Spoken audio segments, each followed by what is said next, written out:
Yeah, let's continue with the parameter choice methods because we still have 3 to go.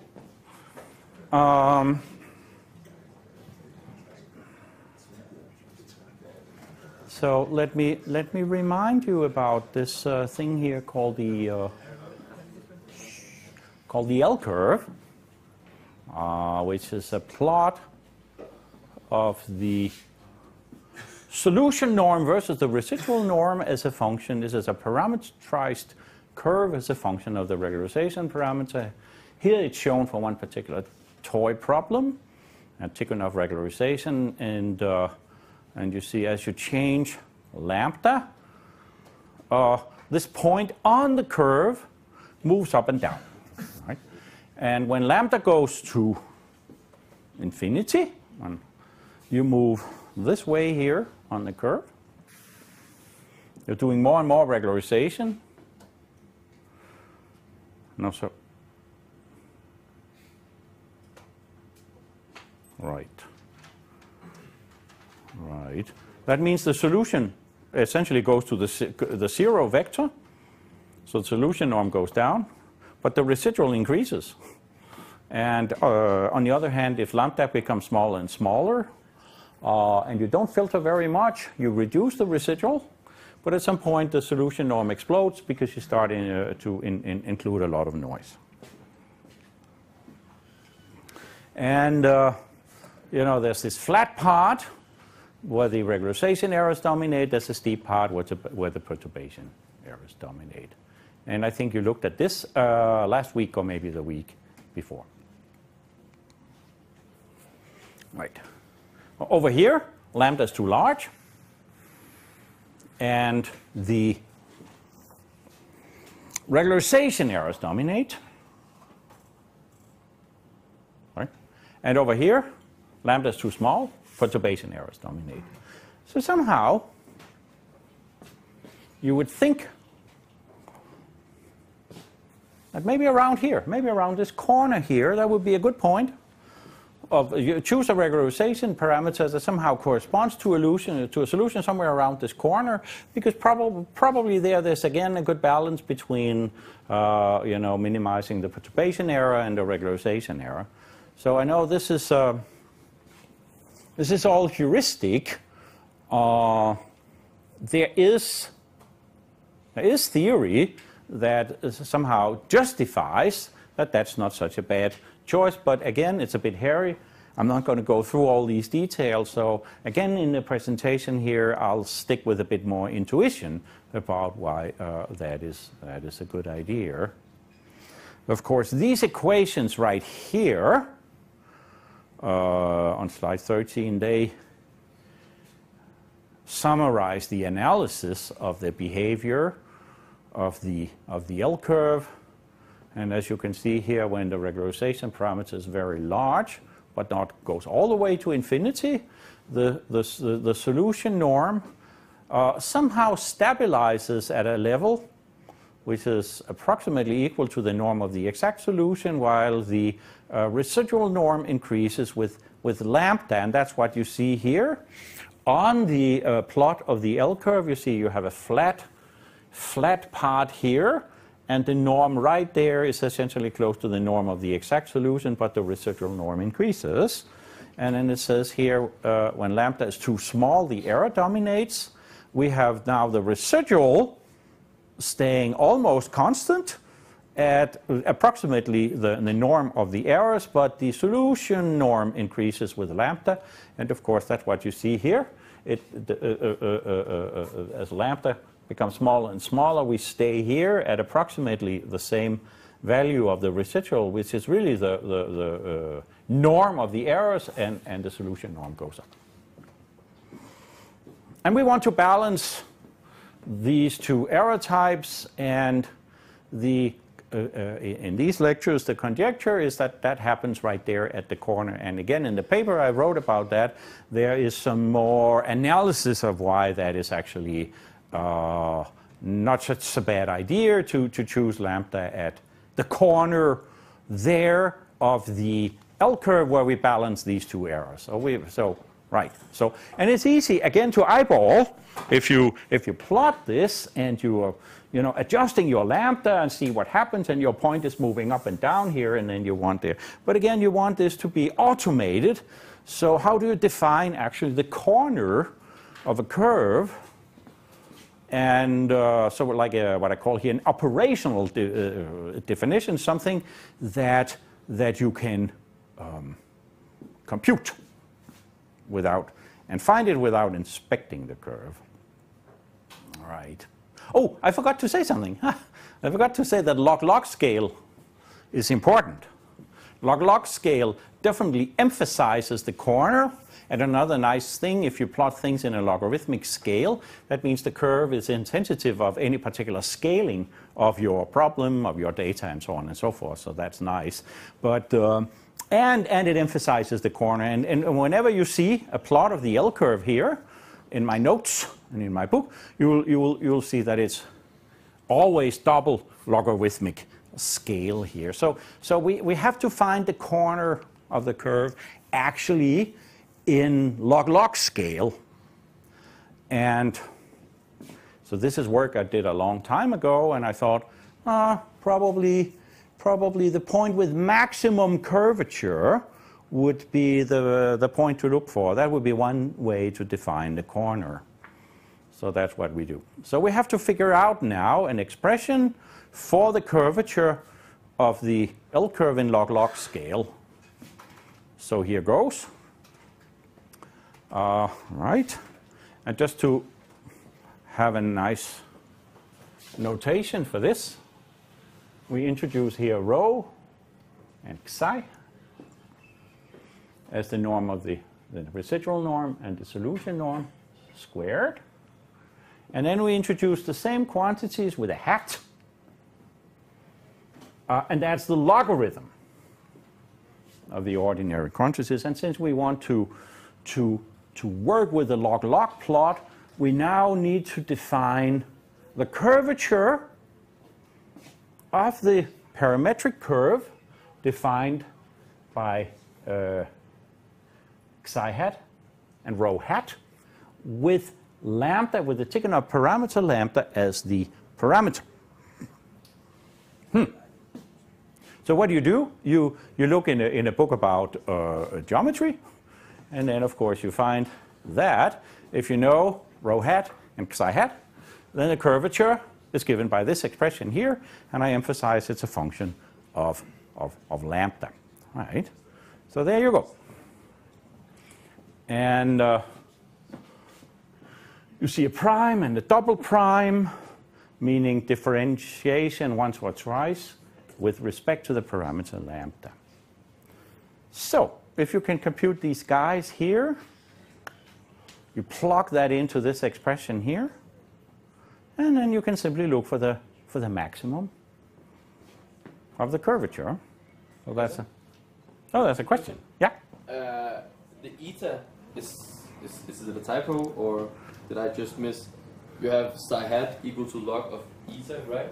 But above it's called psi. Oh, thank you very much for spotting yet another misprint. That should be xi, yes. Yeah, okay. Thank you. Damn it, there's still more misprints. Thank you very much. Yeah, thanks. Right, so let's illustrate that. To the left is the L curve, the solution norm versus the residual norm with lambda as the parameter. When you change lambda, you move around here. And we kind of, here's the corner. We can eyeball it there. What's on the right here is actually the curvature of the log-log plot, defined by that equation there on slide 15, plotted versus lambda. And you see for small values of lambda and large values of lambda, this is basically 0. Because there's no curvature here. It's a straight line, and also there really isn't much curvature once you get around here. And then there's a maximum of the curvature right there for lambda equal to about 10 to the minus 2. And if you plug in and compute the Tikhonov solution for that particular value of lambda that corresponds to max curvature, sure enough, you get exactly the solution that is shown there by the red circle. So at least we have one example where it works. And of course, what you need to do is to make sure that it's robust and works in many cases and so on and so forth. But this is the basic idea. And sure enough, there are problems where this is a good idea, and there are other problems where it doesn't work at all. And it's the same with all the parameter choice methods I present here today, that there's no perfect method, right? Sometimes they work, sometimes they don't. So that's another reason why it's nice to have several of them, so you can try them all and see if they somehow tend to agree on a parameter. That may give you more certainty that it's a good parameter. Right. And of course, the good thing here is that you see, you just need to essentially be able to compute these guys here related to the residual norm and the solution norm. Of course, both guys you can actually compute, right? There's no B exact or X exact involved in this, and also there's no expression here that needs the errors or the norm of the errors. So this is one of the methods that doesn't need you to know or have a good estimate of your noise level. So that's quite nice. In practice, how do you compute the curvature? Yeah, so I'm going to spend 2 slides on that because it's a good idea, and it's something that was first written in a paper by Martin Hanke, so I want to give him credit for actually coming up with this nice idea. Okay, so you know the derivatives of these log quantities they're actually called, they're called log derivatives, and you can actually express them in terms of derivatives of the original quantities like this. Here I don't think there's a misprint. Right? Okie dokie. So we have those two relations here for the log derivatives, and also there's actually an interesting relationship between these derivatives here. The derivative of rho, the residual norm, is basically minus lambda squared times the derivative of psi. Derivative. So maybe we can use that. And also the second derivatives, logarithmic derivatives, have some relations here to the ordinary derivatives. And again, there's an interesting relationship now between the second derivatives of rho and the first and second derivatives of psi. That's pretty nice, isn't it? So you know what? It just happens when you plug all these relations into the expression for the curvature and log-log scale that by magic some of these quantities disappear. So again, man, it looks a bit hairy down here, but the very nice thing is that there are only 3 ingredients that you need to compute now, okay? And they are not related to the logs anymore. They're just related to the ordinary quantities. So there's a rho in several places, and rho is fine. That's just a residual norm. So that's easy to compute. Then there's psi, and it's sitting there and there in a few places. And sure enough, that's all. You just take the norm of the regularized solution, so that's also fine. And then the only extra thing you need is the derivative of psi. And it's also sitting in a few places. So we just need a nice and efficient way to compute that guy. Then we can plug in here. How do we do that? Well, this is very interesting. That's why I like to do this kind of mathematics. It looks like a big task, and then you think about it, and at some point somebody comes up with a very nice idea to how to do things efficiently. And this is a good example of that, because this derivative here of psi can be expressed as the inner product between the Tikhonov solution and another vector. Okay, and this another vector, the C lambda, this is actually something we can compute also. Well, we can define it like here. It's that matrix here, inverse times A transpose times something up over here. So let's look at that. What is it? Well, this is just the residual that we have computed anyway, so we have that around. It's for free. And then there's this guy here. And we recognize that as the regularized inverse, the Tikhonov regularized inverse, okay? A matrix that we wrote up to do analysis, but not because we do computations directly with that one. So what we really recognize is that this guy here is the Tikhonov solution to a problem with coefficient matrix A and a right-hand side that is actually the residual. So that's what I'm writing here. Here's the least squares problem, all right? Telling us that we compute this guy here, C lambda, by solving this Tikhonov problem there. The only thing that changes is it's a different right-hand side. It's not B anymore, it's the residual.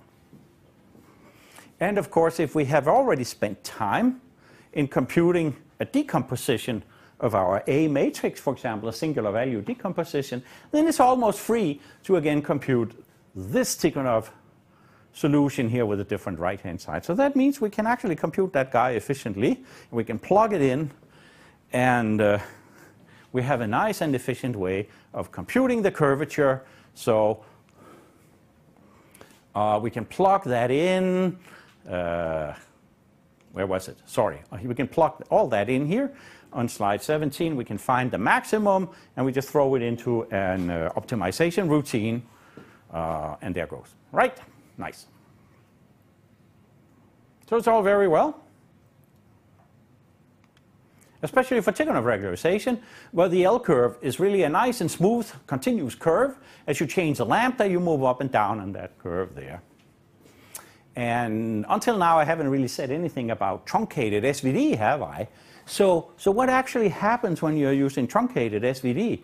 There your regularization parameter is no longer a continuous parameter. It's an integer. It's 1, 2, 3, 4, and so on. The truncation parameter k. So that means if you do that, then corresponding plots of residual norm and solution norm will be some points and no longer a continuous curve. So what are we going to do about that? Well, we certainly cannot compute the curvature anymore because there's nothing we can differentiate. So what can we do?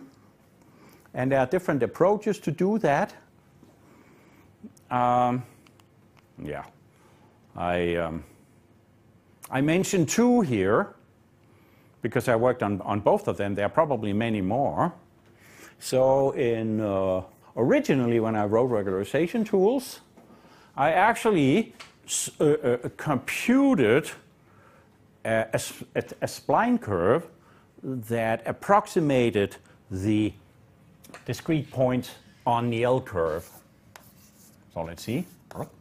Here's the L curve.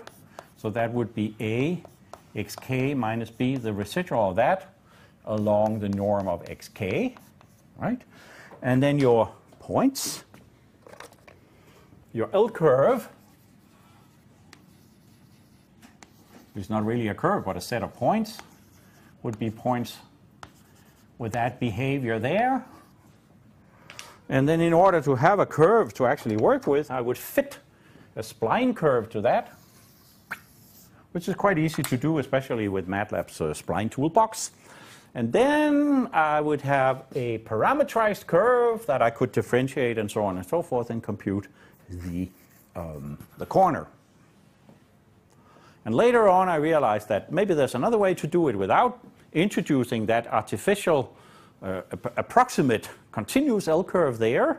So what is now available in regularization tools is another algorithm that works directly with the red point here, with a discrete L curve there, looks at the points and zooms in on the one in the corner. I'm not going to go through that algorithm there, but that's a very nice algorithm because it works directly with the given data and not with a derived quantity from the data. So I quite like that. And there are many other ways of doing that. There are several algorithms actually that work directly with the points. And what is in regularization tools is just many of the algorithms that have been proposed.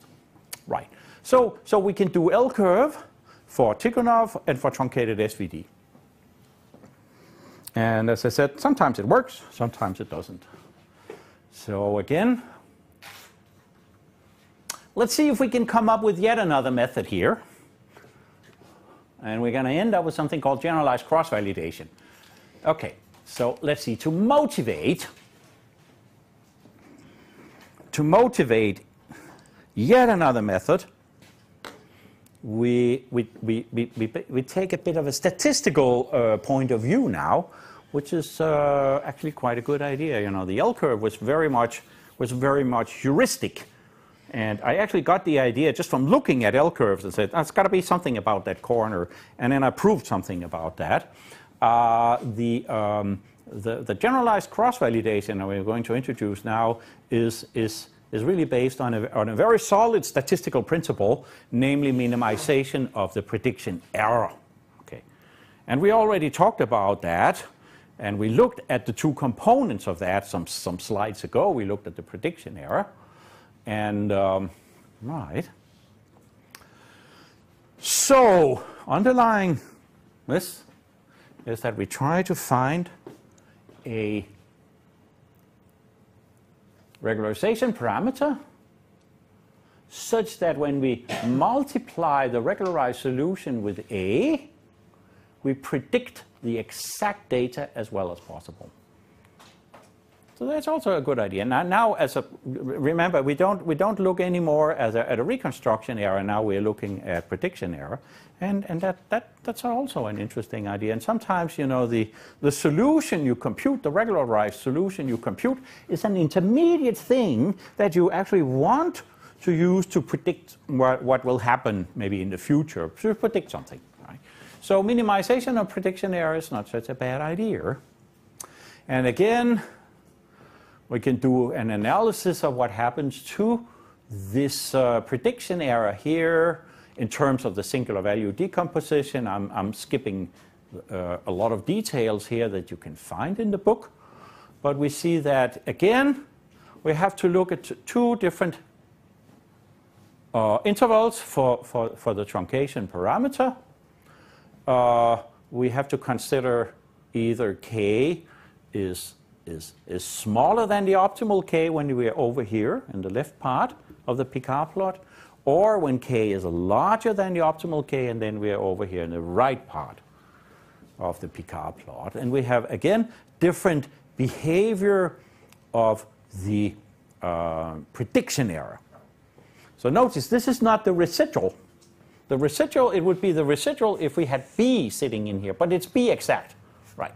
So it's something that we cannot actually compute, but we can still plug it in and do the analysis.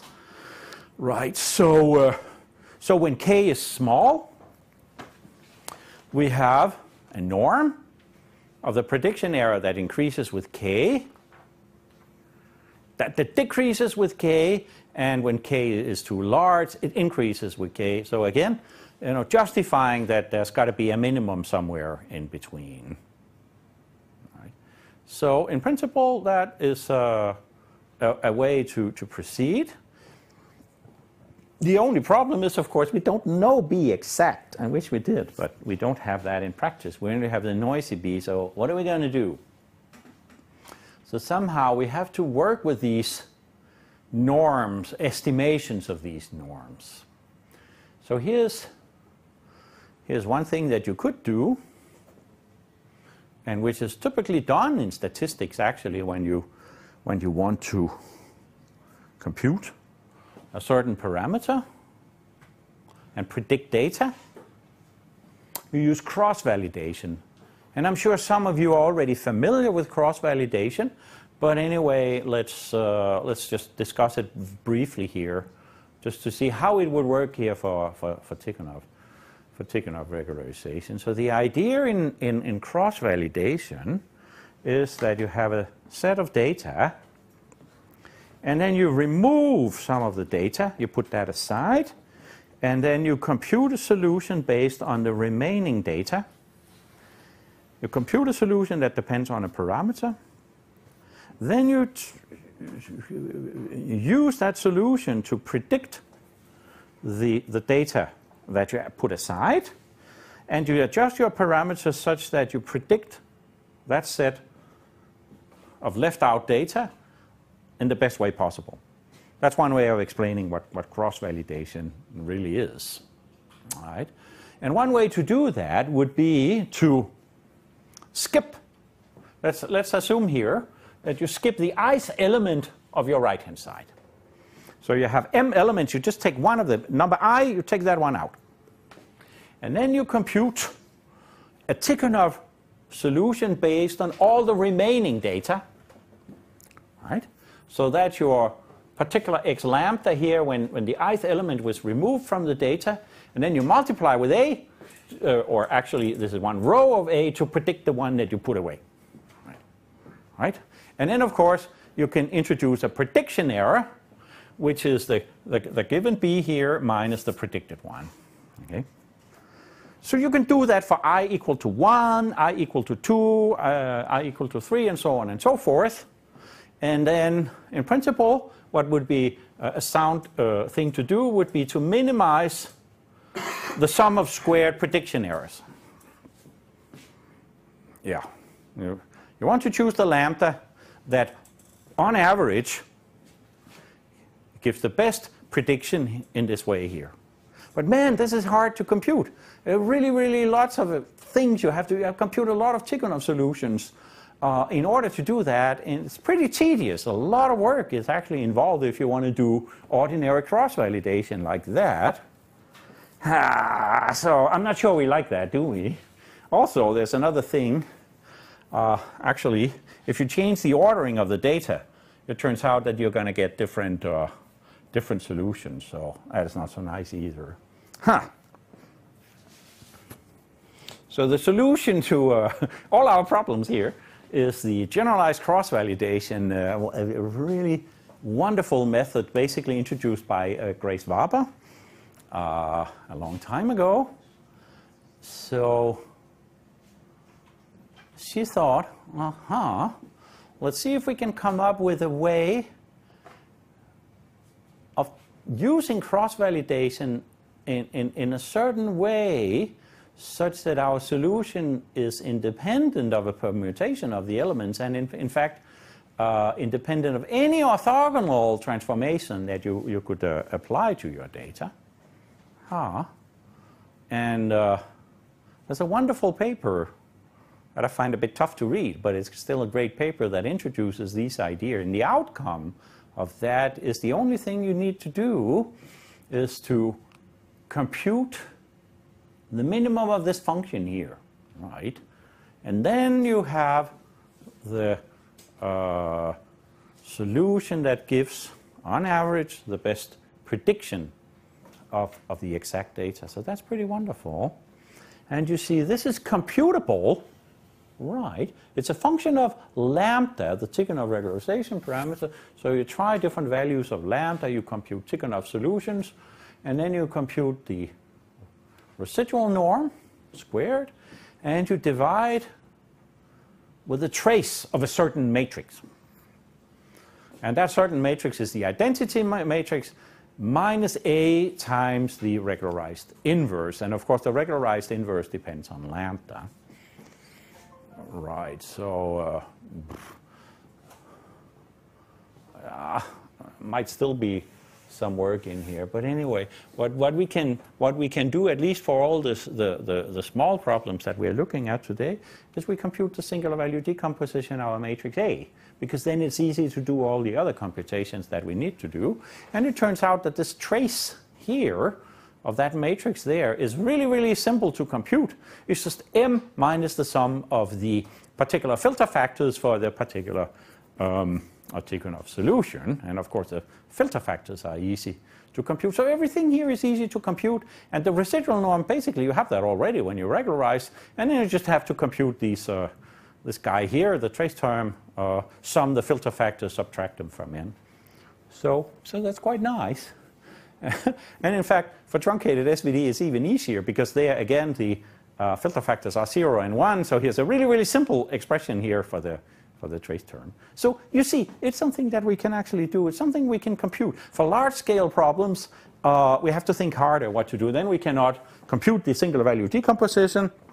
Well, then it turns out that there are statistical methods for estimating that trace term there in a rather efficient way. And I'm not covering that here.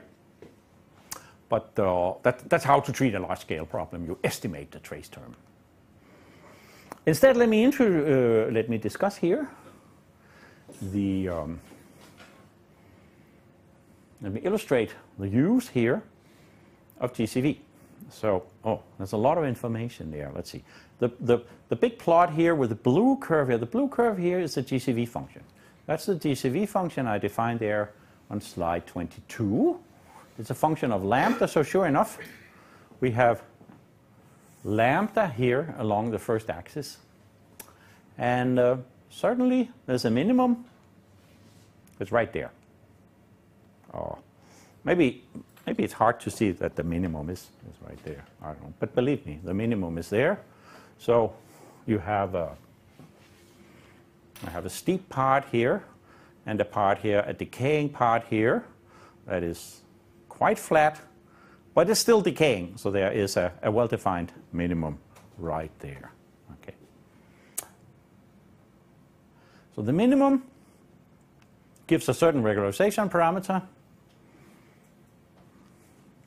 that gives the red curve there. So the red curve here is the solution. That's the Tikhonov solution to this particular problem. What about the exact solution? What about the optimal regularization parameter? The optimal regularization parameter is the one that actually gives the best solution. This is something you can only compute, of course, for your Mickey Mouse problems where you know the exact solution. So that's cheating, but it gives us a confidence in what we're doing. So if you find the optimal lambda, the one that gives the best solution, you will actually get a lambda slightly larger with another point on the GCV curve, and the corresponding solution there is a dashed line that is basically hidden behind the red line there. So it doesn't really make much of a difference if you choose the optimal lambda or you choose the one actually computed by means of GCV. They give pretty much the same solution. Yeah. So that's the idea behind generalized cross-validation. You find the minimum of this GCV function there, and very often that works quite well, I would say. So I like this method very much.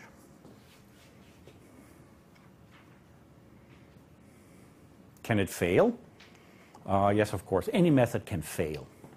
And it's also very well understood. Grace Waba wrote other papers about the failure of this method, to say, when does it fail and what happens when it fails. And she showed that basically when GCV fails, it tends to fail miserably, which means that it gives you a really wrong value of the regularization parameter. And that's what actually, here's one example where that happens. Again, the blue line here is the GCV function. And the optimal value of the regularization parameter corresponds to that purple star right over there. That gives a very good reconstruction. But the minimum of this GCV function is way over here. And this regularization parameter is a factor several hundreds smaller than the best value. And when you look at the solution right there, you see it's very under-regularized. And a lot of noise is coming in. So if you were the user and you saw such a solution coming out, you'd probably say something is wrong there. GCV failed in this case here. So it's very nice that when it fails, it really fails. So it's easy to see that it actually failed. So that's quite nice. Yeah. Right. So that's generalized cross-validation. Very nice method. if you have a decomposition of your matrix A, it's quite easy to deal with if you can compute the filter factors in an easy way.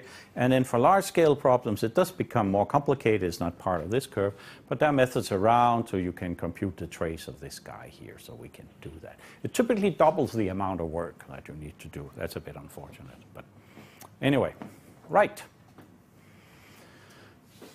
And that was a method that was essentially based on a statistical perspective. And I quite like that. Let's see, we have one more method to go. That's the NCP principle, and then we're going to have a general discussion of these methods here, but I think we'll take another break here of 10 minutes before we do that. Okay, so 10 minutes here.